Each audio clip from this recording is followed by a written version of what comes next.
Hi everyone, আমি রিঙ্কি আর তোমরা দেখছো শ্রী আগমনী ডেলি ব্লগ। আশা করছি সবাই সুস্থ আছো, ভালো আছো, আর আমিও কিন্তু খুব ভালো আছি। আর সকাল সকাল ঘুম থেকে উঠেই ব্রাশটা নিয়ে ছাদে চলে এসেছি। ছাদে এসে দেখছি এদিকে কিন্তু রেমালের কামাল শুরু হয়ে গেছে অলরেডি। হালকা হালকা বৃষ্টিও পড়ছে। আর আকাশের অবস্থা দেখেছো?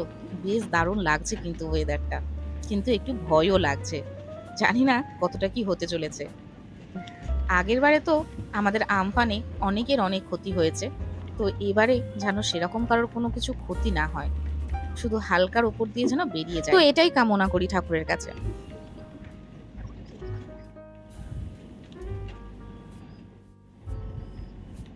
ব্রাশ করতে করতে দূরে ওদিকে চোখ গেল, দেখবে চলো, বেশ গাছটাতে ভর্তি একদম আম ধরেছে। দারুণ লাগছে না দেখতে?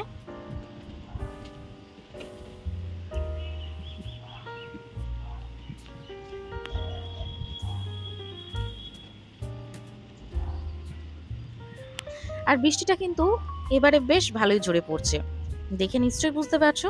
তো চলো, আর বেশিক্ষণ ছাদে দাঁড়ানো যাবে না, না হলে সকাল সকাল ঠান্ডা লেগে যাবে। চলো ভিতরে যাওয়া যাক।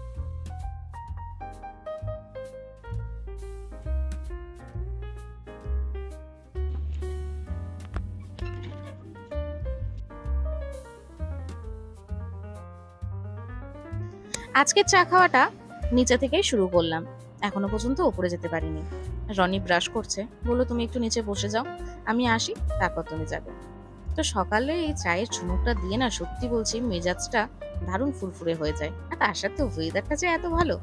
তো যাই হোক, চলো, ছাদে তো চলে এসেছিলাম আর আমার এডিটিংও কমপ্লিট হয়ে গেছে। এবারে আমি কিন্তু নামছি। ওয়েদারটা দেখো খালি, কি দারুণ লাগছে না আকাশটা। যদিও এখন কিন্তু বৃষ্টিটা হচ্ছে না। চলো নিচে যাওয়া যাক, অনেক কাজ আছে।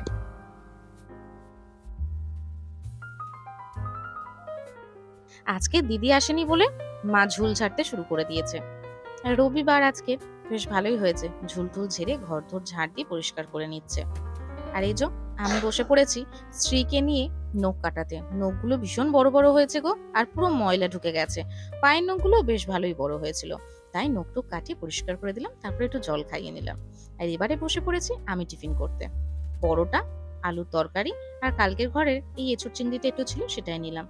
আর তার সাথে তো জানো আমার পেঁয়াজ লাগবেই।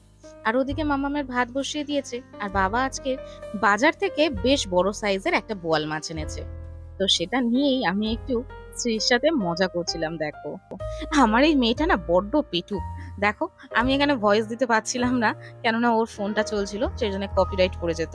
প্রথমে ও কিন্তু হাঁ করতে গেছিল, তারপরে যখন দেখলো তখন সরে গেছে। যাই হোক, চলো মাছগুলো আগে ধুয়ে নিই। আর এই মাছগুলো না বড্ড তেল তেলে হয়, তাই একটু গরম জলেই ধুতে হবে ভালো করে। এমনি নর্মাল জলে ভালো করে দুবার তিনবার ধুয়ে নিয়েছি। এবারে কড়াতে একটুখানি গরম জল বসিয়ে দিয়েছি। গরম জল করে আজকের যে কটা মাছ করবো সেই কটা শুধু একটু গরম জলে ধুয়ে নেবো। আর যেগুলো এক্সট্রা আছে সেগুলো রেখে দিচ্ছি, সেগুলো অন্য দিনে করা যাবে। মাছের তেল ছিল, একটু ডিম ছিল, আর মাছের মাথাগুলো আজকের করবে না। তো ওইগুলো নিয়ে সবকিছু নিয়ে রেখে দেওয়া হলো। 5-6 পিসের মতন মাছ আছে, আর বাদ বাকি আজকের এই কটা হবে। আর এই যে গরম জল বসিয়ে দেওয়া হয়েছে। মামামের ভাতও এদিকে হয়ে গেছে, এবারে আমাদের ভাতটা বসিয়ে দেওয়া হলো। যত তাড়াতাড়ি কাজ হয়ে যায় এই গরমের মধ্যে ততই ভালো। ও, আজকে তো আবার গরম না, না একটু বেশ ভালোই ঠান্ডা ঠান্ডা ভাব আছে। তো মাছটা ফ্রিজে ঢুকিয়ে দিলাম। আর রনি তো এইসব মাছ খাবে না, সেই জন্য ওর জন্য 2 পিস কাটা পোনা বের করেছি, কাটা পোনার পেটি। সর্ষের তেলে শ্রীয়ের মাছ দুটো আগে ভেজে নিলাম। একটু তেল আর নুন হলুদ মাখিয়ে দিয়েছি। এই মাছগুলো না বড্ড ফাটে গো, ভীষণ ভয় লাগে। আমি খুব ভয়তে ভয়তে কিন্তু আস্তে আস্তে মাছগুলোকে একটু এপিট ওপিট করে দিলাম। এবারে চলো বাদ বাকি যে আমাদের মাছগুলো আছে সেগুলোকে ভালো করে একটু মাখিয়ে নেওয়া যাক। নুন, তেল, তার সাথে একটু লঙ্কার গুঁড়ো, একটু আদা বাটা, একটু রসুন বাটা, আর একটু হলুদ ভালো করে দিয়ে এটাকে মাখিয়ে নিলাম।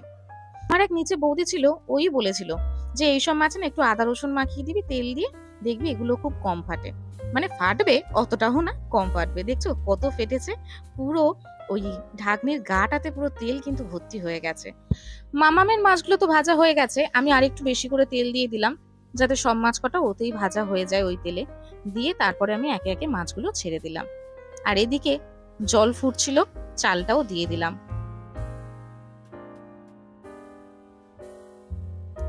খুব ধীরে সাস্তে আবার মাছগুলোকে একটু এপিট-ওপিট করে উল্টে পাল্টে দিলাম। আর এদিকে দেখো শ্রীরানী কিন্তু, আমি যেহেতু রান্না করছি ও রান্না করছে, প্রথমে একটু ফোন ঘাঁটছিল, তারপর আমি বললাম আর বেশি ফোন ঘাঁটিস না, এবার একটু তুই রান্না কর বলে এই যে একটু আলু পেঁয়াজ এগুলো দিয়ে দিয়েছি, ও রান্না করছে। আর একটু জলও খাইয়ে দিলাম, অনেকক্ষণ হয়ে গেছিল। আর এই যে মোটামুটি আমার কিন্তু প্রায় মাছ ভাজা হয়ে গেছে। চলো এবার মাছগুলোকে তুলে নেওয়া যাক।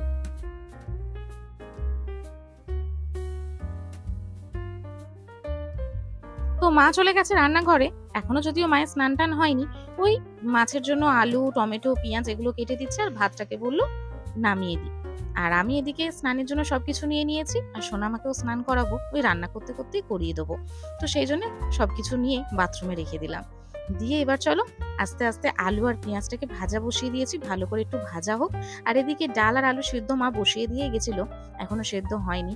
আর এত হাওয়া দিচ্ছে না, তার জন্য একদিকে জানলাটা আমি বন্ধ করে দিয়েছি, শুধু বারে বারে গ্যাসটা নিভে যাচ্ছে। আর এদিকে দেখো আরেকজনের অবস্থা, আজকে একটু শ্যাম্পু করিয়ে দেবো ওকে, সেই জন্য এই যে সাজুগুজু চলছে ওর। খুব খুশি কিন্তু মহারানী এইরকম ভাবে একটু সাজুগুজু করে। আর সঙ্গে ছেলেটাকেও নিয়েছে, ওর ছেলে নাকি এটা, ওর সঙ্গে ও স্নান করাবে, দুদিন ধরে তাই করছে। ও স্নান করছে, ওর ছেলেকেও স্নান করাচ্ছে। তো আমাকে বলছে ওকেও কিন্তু শ্যাম্পু করে দেবেন। ঠিক আছে, ওকেও করে দেবো শ্যাম্পু। দেখো না হাসি আর ধরে না মুখে। আমি ওই করছি, একবার করে রান্না করছি আর একবার করে একে করলাম। তো স্নান টান করে একে রেডি করে দিয়েছি, আর একটু ক্যাডবেরি দিলাম। ক্যাডবেরি খেতে খেতে সুমির কাছে চলে গেল, সুমির সাথে একটু খেলছে। আর আমি এদিকে এটাকে কষাচ্ছি ভালো করে, ওই আদা রসুন আর একটু টমেটো, নুন লঙ্কার গুঁড়ো হলুদ এইসব দিয়ে ভালো করে কষাচ্ছি। তো এদিকে আমার রান্না কিন্তু মোটামুটি কমপ্লিট। ওটাতে একটু জল ঢেলে মাছগুলোকে দিয়ে দিয়েছিলাম। আর এদিকে দেখো ডালও হয়ে গেছে, আলু সেদ্ধ মেখে নিয়েছি। একটাতে একটু ঝাল বেশি দিয়েছি, একটাতে ঝাল দিইনি বাবার জন্য। আর পেঁয়াজ আর রসুন ভেজে ভালো করে আলু সেদ্ধগুলো মাখিয়েছি, আমার কিন্তু দারুণ লাগে। কড়াতে আর একটু নেড়ে নিয়েছিলাম। আর এই যে মাছের ঝাল আমার শুধু গোটা গোটা শুধু লঙ্কা ফেলে দিয়েছি, কেননা বাবা ঝাল একদম খায় না। তারপর এটাকে খাওয়াতে বসলাম, মাকে ডাকলাম, মাকে বললাম তুমি খাওয়াও, তোমার স্নান টান হয়ে গেছে, এবার আমি যাই স্নানে। তো ওর জন্য আজকের ওই বোয়াল মাছই করে দিয়েছিলাম, অন্য কিছু মাছ করিনি, তবে আলাদা করে করেছিলাম। তো স্নান টান সেরে চলে এসেছি, চলো একটু মুখে ক্রিম ফ্রিম মেখে সিঁদুর টিঁদুর করে রেডি হয়ে নেওয়া যাক।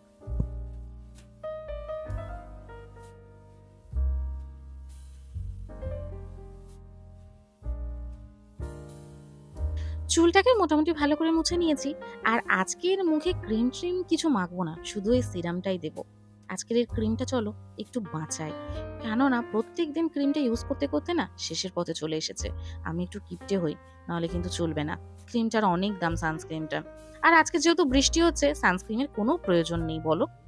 না গো, এটা আমি বলছি, কিন্তু প্রত্যেকে বলে যতই মেঘলা করে থাকুক আর যাই থাকুক, কিন্তু সানস্ক্রিন রেগুলার ইউজ করতে হয়। বাট সেটা আমি করছি না, আজকের জন্য একটু কিপটেমি করছি।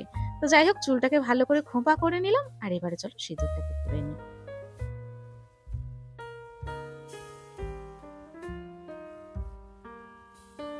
তো টিপটা পরে নিলেই আমার সাজ কিন্তু মোটামুটি কমপ্লিট। আর ওই যে আজকে একটু শ্যাম্পু ট্যাম্পু করেছি না, সেজন্য স্কিনটা যেন টান টান ধরছে, তাই একটু ময়শ্চারাইজার দিয়ে নিলাম। এবার মাম্মাম চলে এসছে, দেখো তোমাদেরকে কি বক বক শোনায়। হয়ে গেছে কার সাথে?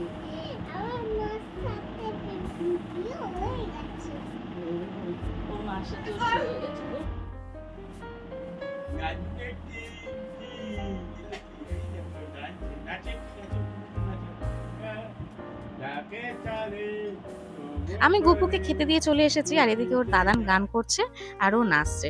আর এদিকে লেবুর রসটাও নিয়ে এসেছি, কাঁচের বাটিতেই করে রাখি যদি দেরি হয় খাওয়াতে। খাওয়ানোর সময় আমি ওই গ্লাসে ঢেলে টপ টপ করে গালে ঢেলে দিই। আর এই যে মাও চলে এসেছে ওকে ঘুম পাড়াতে।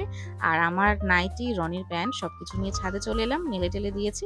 আর এখান থেকে বৃষ্টিটা দেখো খালি একবার, ঠাকুমা পুরো ঘিরে দিয়েছে যাতে ঝাপটা না আসে, একদিকে ভালো করেছে, নাহলে জল না পুরো নিচে চলে যায়। দেখো বৃষ্টিটা। তো যাই হোক চলো, সবাই খেতে বসে গেছে, আমিও চটপট নিচে যাব।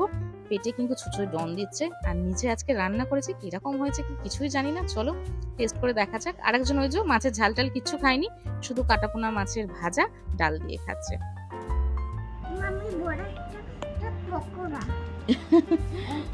ওটা পকোড়া কিভাবে খাই দেখি?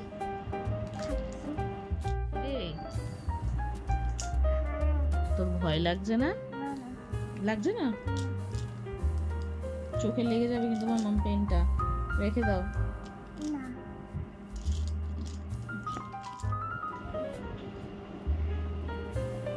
ওরে বাবা, টেস্টি।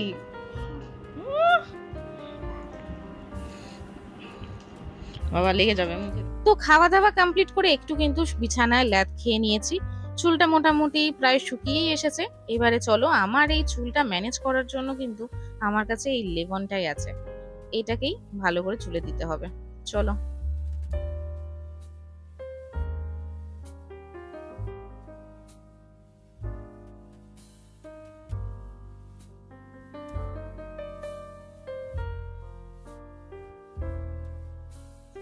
আমি তো চুল খুলে রাখার মেয়ে না, ওই জন্যে ওই টেনে টুনে তুলে একটা খোপা করে নিয়েছি।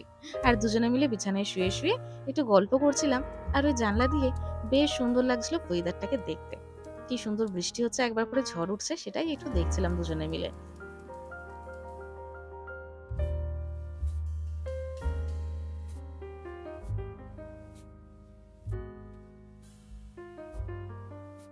কিছুক্ষণের জন্য শুধু মাম্মাম আর আমি দুজনে বেশ শুয়ে শুয়ে সময় কাটালাম। বেশ ভালো লাগছিল। মা একটু রাস্তার দিকে গেছে, ঘরে ছিল, বেরোলো একটু, বলে একটু রাস্তার দিকে ঘুরে আসে। আর এই যেই মা রাস্তায় গেছে, এনার মুখ তাবলে গেছে। আমি রাস্তায় বেরোতে পারলাম না, বৃষ্টির মধ্যে কি করে বেরোবে বলো। আর এদিকে দেখো কাকার অবস্থা, বিড়ালদেরকে এত ভালোবাসে, দুধ নিয়ে এসেছে 1 প্যাকেট আর ওই ভাতের সাথে মাখিয়ে দিচ্ছে। আমি যে ওই রকম ভাবে খাবে, বলছে হ্যাঁ খাবে। দেখ কে ওটা, কে? বাবা। হ্যাঁ, কার বাবা? কার বাবা? আমার বাবা। তোর বাবা? বাবা।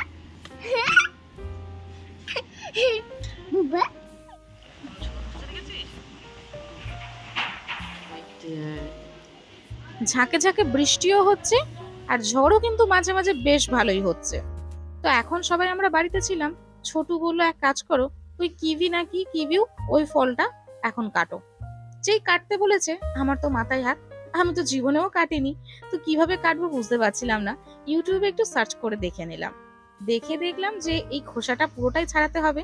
তো আমি আলু ছাড়ানো দিয়ে ছাড়াচ্ছিলাম, সেটা তো দেখি কোনো মতেই হলো না। তারপরে ছুরি দিয়ে ছাড়াতে গিয়ে দেখলাম বেশ অনেকটা ফল সমেত খোসাটা ছাড়িয়ে ফেললাম। আমি ভাবলাম ফলটা পেটে যাবে তো, না এই খোসা ছাড়াতে ছাড়াতেই পুরো ফলটাই শেষ হয়ে যাবে। তারপরে অনেক কষ্টে ধীরে আস্তে আস্তে আস্তে করে ধরে ধরে একটু একটু করে খোসাটা ছাড়ালাম।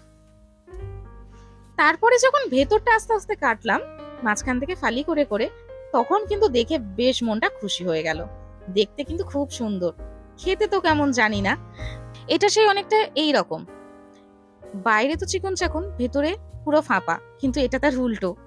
বাইরেটা পুরোটাই একটা কেমন একটা ছিল দেখতে, কিন্তু ভেতরটা বেশ খুব সুন্দর। তো যাই হোক, চলো এদের গুণ কতটা আছে ছোটর মুখ থেকেই শুনে নেওয়া যাক। কেমন খেতে? হ্যাঁ, ভালো না? তাহলে নিবি তো? ব্যাপক খেতে।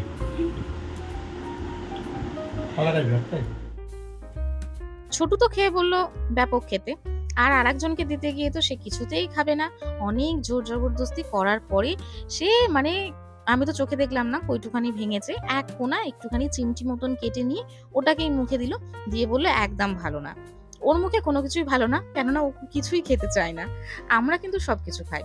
তারপর সুমিকে দিলাম, শ্রেয়াকে দিলাম। সুমি শ্রেয়া বললো এটা আমি খেয়েছি, মানে আমার শ্বশুর মশাই এনেছিল, আর ওর বাবাও এনেছিল নাকি, খেয়েছে। বাট আমার না মনে পড়ছে না আমি খেয়েছি নাকি কখনো। তো স্ত্রীকেও দিলাম। চলো আমি এবার টেস্ট করে দেখি কেমন খেতে। বন্ধুদের দিয়ে। কে, বাবা এনেছিল?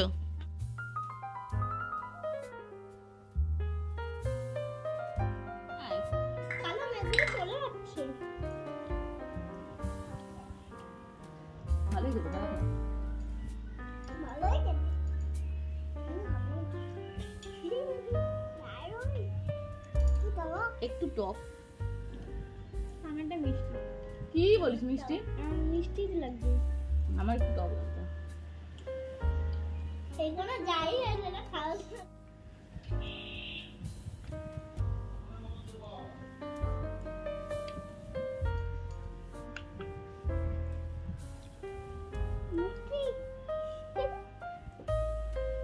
না গো, একটু টক টক মিষ্টি।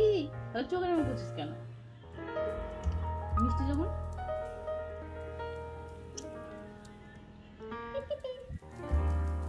এখন কিন্তু আমাদের টি টাইম, ওই সন্ধ্যে 7টা বাজে। আর আজকের কিন্তু এই বৃষ্টি ওয়েদারে একদমই ইচ্ছা করছিল না ওই কালো চা খেতে, তাই বলেছে একটু কফি বানাতে।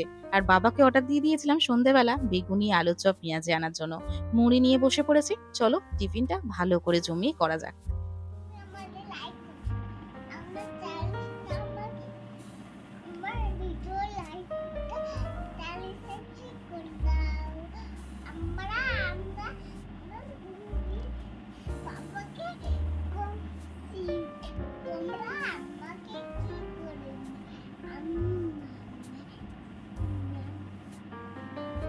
কি বললি ফাঁকাপুরি? বলো আমার চ্যানেলটাকে সাবস্ক্রাইব করে দাও সবাই। সাবস্ক্রাইব করে দাও, লাইক করবে, কমেন্ট করবে। কে কোথা থেকে দেখছো? ভালো থেকো, সুস্থ থেকো। আজকের মতন টাটা, হাত দিয়ে হাত দিয়ে, গুড নাইট।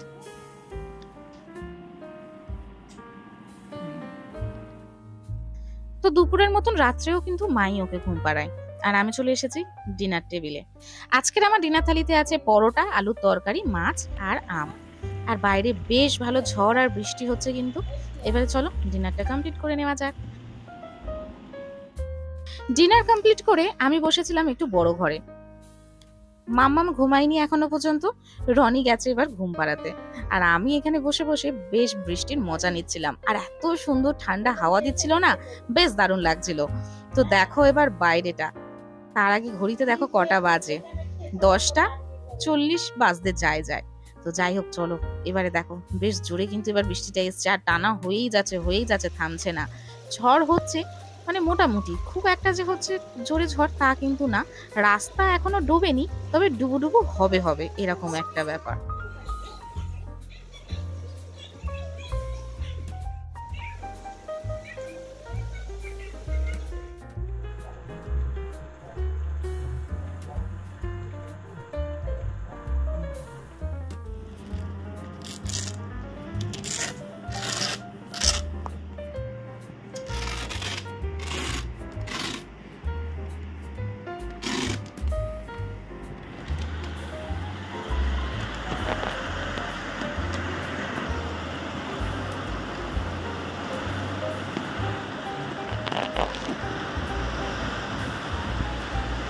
সবাই কিন্তু ঘুমিয়ে পড়েছে, আমি ওই জেগে এডিটিং করছিলাম, তাই একবার করে দেখছি বাইরেটা কি অবস্থা। আর এখন কিন্তু ঘড়িতে বাজে 11টা 47। আর এইটা হচ্ছে তখন রাত্রির 2:30 বাজে। রনি একটা পাওয়ার ব্যাংকের লাইট জ্বালিয়ে রেখেছে, পুরো কারেন্ট চলে গেছে, দুবার করে কারেন্ট চলে গেছে। বাইরে সবার বাড়িতে কারেন্ট আছে, আমাদের নেই। আর এত পরিমাণে গরম হচ্ছে, যার জন্য এই জানলাটাকে খুলে রনি বসে আছে। বুঝতেই পারছো সারা রাত কিভাবে কেটেছে। রেমাল ঘূর্ণিঝড়ে তোমাদের কার কিরকম অভিজ্ঞতা হলো সেটা কিন্তু অবশ্যই কমেন্টে জানিও। আর আমি কিরকম ভাবে কি কাটিয়েছি সেটা তো তোমাদের সাথে শেয়ার করলাম। ভালো লাগলে অবশ্যই লাইক করো, কমেন্ট করো কে কোথা থেকে দেখছো। সবাই সুস্থ থেকো, ভালো থেকো, আর এই ঝড়ের মধ্যে কিন্তু সবাই সাবধানে থেকো। এখনের মতন tata, bye bye. Next video নিয়ে খুব শিগগিরই দেখা হবে।